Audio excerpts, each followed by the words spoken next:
Hello, welcome back to our channel. So for today's video, I'm going to show you how to get the reply option on Instagram. It's pretty quick and simple, so let's go. If you're on Instagram on the DMs and it's not giving you the option to reply to a specific DM, there are a couple of different things that you need to do to be able to get that functionality. That feature is a fairly new feature on Instagram. I'll walk you through to those steps now, so I'll show you what I'm talking about. First, if I open up Instagram here, and then just tap on my messages on the top right, and then I'll choose the random one. I'll just choose this one, and if I tap and hold on the other people's messages, I'll get all different kinds of options. I can react by using just like a random emoji. I can reply, I can report, I can tap more and forward or copy. But if I wanted to reply, I can hold long and hold on that and hit reply. Then what this does is it replies to a specific message that this person has sent me. However, if you don't see that option, then probably you haven't updated your messaging on Instagram. So let's go out of here, and the first thing you want to do is open up the Play Store, and you're gonna search Instagram.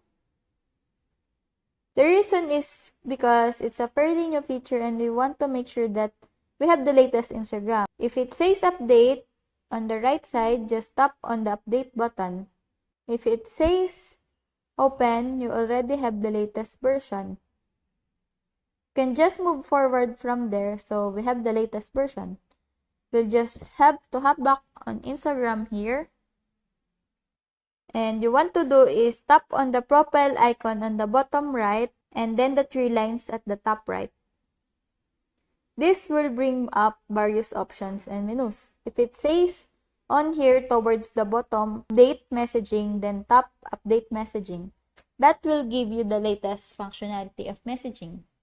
If it doesn't work to just update the latest software app for Instagram, you also have to tap the button to update messaging so that it links between Facebook. It all updates all of your features. So once you hit the update messaging button, then you have the latest features.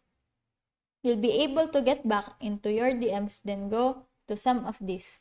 And then you'll be able to tap on hold and you can hit reply on a reply to specific message. Then at that point, the reply option should be showing up. If it's still not showing up, if you still have having troubles, then what you want to do is get back out of here, then go to your profile icon again, then hit the three lines, and then what you want to do is go to settings, and then you'll see help. You just want to get a little help, then report a problem. Then you go through the process of reporting.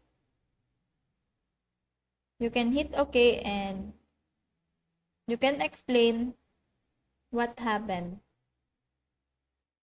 To get reply messaging. Then you will just click next and you will just press send report. So we submitted a help request and hopefully Instagram will get back to you next week.